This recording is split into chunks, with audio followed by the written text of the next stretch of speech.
ሰላም ሰላም ውድ ቤተሰቦች እንዴት ናችሁ? ሰላም ናችሁ? ሰላማችሁ ብዝት ትርፍ በል።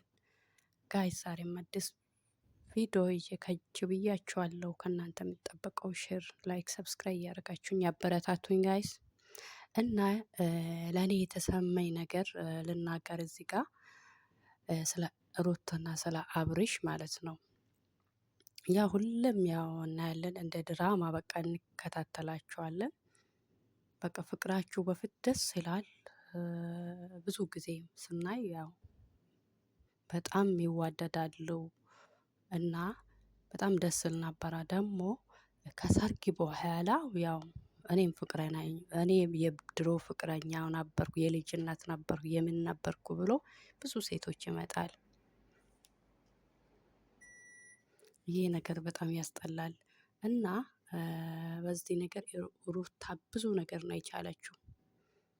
ሌላ ሲመጣም ያው ዋጥ እያደረገች እያያችም ዝም እያለች ከሱ ጋር ቀጠለች። ብዙ ጊዜ ቀጠለች፣ ብዙ ነገር እየሰማች ማለት ነው። በቪዲዮ ራሱ ያው ይመጣሉ ብዙ ሴቶች ማለት ነው።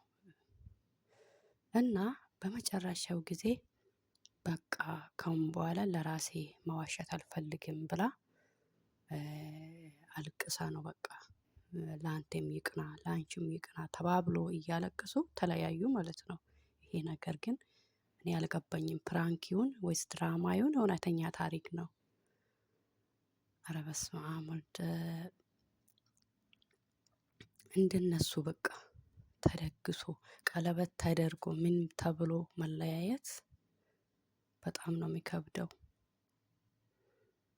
እኔ በጣም ነው የተሰማኝ ጋይስ። ለምን ወይስ ይሄ እንጃ እንደኔ ከሆነ ድራማ ብዬ ነው የሚያምነው። ምክንያቱም በቃ በቀላሉ እንደዚህ አልቅሶ በቃ እሱም ደግሞ የሚያሳዝን ነገር ይቅርታ ተባብሎ ነው የተለያዩ ማለት ነው። እሷም ይቅርታ ብላ እሱም ደግሞ በድዬሻለሁ በጣም ይቅርታ ብሎ ነው። በቀላሉ እንዴት መለያየት ቻሉ? እኔ ጥያቄ ሆነብኝ። ለእናንተስ እስቲ በኮሜንት አሳውቁኝ። ኧረ እኔ ደስ አላለኝም ይሄ ነገር።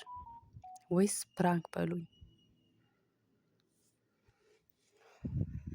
እና ጋይስ በሌላ ቪዲዮ እስከምንገናኝ ድረስ ከእናንተ የሚጠበቀው ሼር፣ ላይክ፣ ሰብስክራይብ እያደረጋችሁኝ አበረታቱኝ ጋይስ።